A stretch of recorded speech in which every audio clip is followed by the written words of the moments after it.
What is up, everybody? This month is Women's History Month. Last month was Black History Month, and this video is about a black woman who you definitely should know more about. But I won't be the one to tell you that story. So, without further ado, this is Historic Heroes.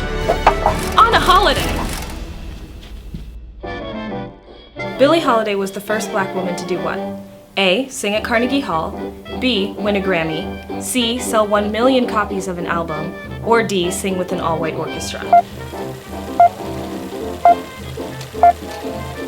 The answer is D. Sing with an all-white orchestra. Billie Holiday had been singing in nightclubs since she was 17 years old. When she was in her early 20s in 1938, Billie was hired by Artie Shaw, and she toured as a full-time singer through the segregated South with an all-white orchestra and bandleader. She obviously faced a lot of racism.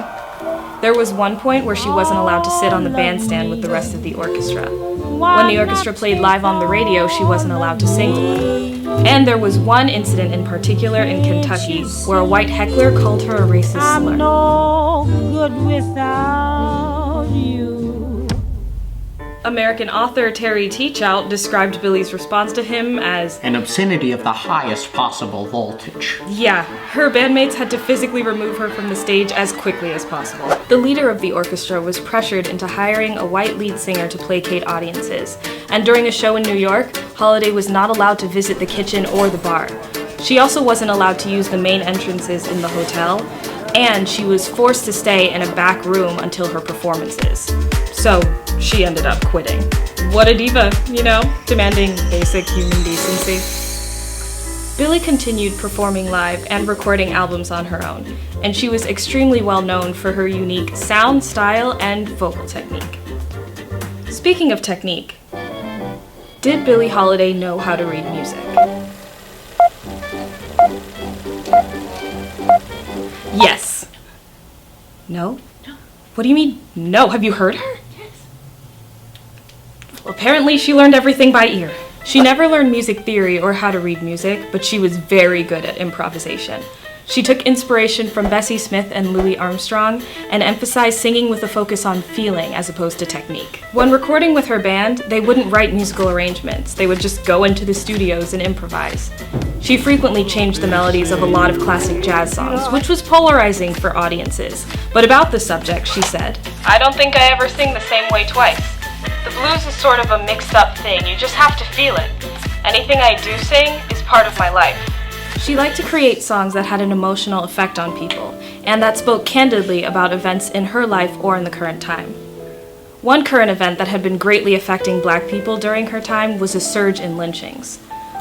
What was the name of the song Billie Holiday used to spur on the anti-lynching movement in the United States? A. Bitter Fruit. B. Strange Fruit. C. Odd Fruit. Or D. Fruit. B. Strange Fruit. Strange Fruit was originally written as a protest poem by a Jewish schoolteacher named Abel Mirapol. Hey Anne, you want to hear my poem? Its lyrics speak very explicitly about the lynchings of black people. Billie first performed the song in 1939 in the first integrated nightclub of New York called Cafe Society, a club that branded itself the wrong place for the right people. Due to how controversial the song was, the owner of the club, Barney Josephson, made a list of rules for the performance. It's got to be the last song of your performance. All the waiters have got to stop serving food and drink before it starts. And most importantly, the whole club's got to be dark, except for one spotlight on your gorgeous face. She asked her record label, Columbia Records, if she could record the song, but they told her it was too inflammatory. So she went to Commodore Records, a label known for making alternative jazz, and recorded it with them.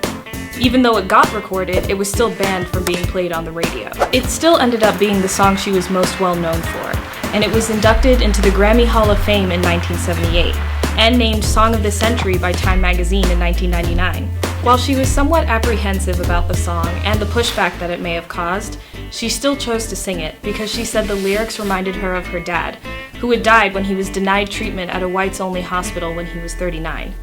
And it definitely did cause pushback. Many clubgoers would walk out of her performances, and after one show she was followed to her dressing room and attacked by an audience member. Some clubs tried to ban her from singing the song, but get this, she put it in her contract that she was guaranteed the option to sing that song at whatever club she was hired at. When asked why, she said, "I only do it for people who might understand and appreciate it. This is not a June Moon croon tune. This song tells a story about pain and heartache." And people did appreciate it. Many groups sent copies of the songs to members of the Senate in an attempt to get them to pass laws prohibiting lynching. However, and sadly enough, lynching was not recognized as a federal hate crime until last year, with the Justice for Victims of Lynching Act of 2018, which was passed in December.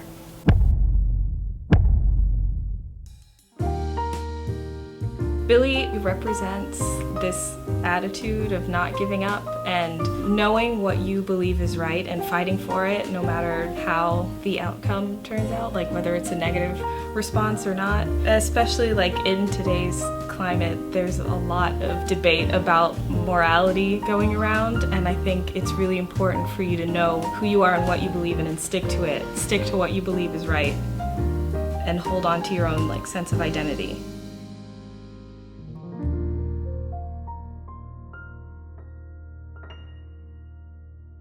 Thank you all so much for watching. I hope you enjoyed it. I want to give a big shout out to Dahlia for being our narrator, and a huge thank you to Camden and Joan, our editors, who worked tireless hours to make this video happen. If you enjoyed this video, there are going to be more stories of historic heroes told in the future by more awesome people on our second channel, Thomas Sanders and Friends, so make sure you're subscribed to that channel if you're not already. So if you'd like to watch any other videos, you can click over here, and if you'd like to subscribe, you can click down here, and if you're interested in becoming featured Fander, click down here. That's it, and until next time, take it easy, guys, gals, and non-binary pals. Peace out. A little bit more affirmatively. Get me a gin. You vote for me. You do more senatorial things. Oh, what is this? What be this? I've got to stop letting Camden just edit whatever the heck he wants. It's not good.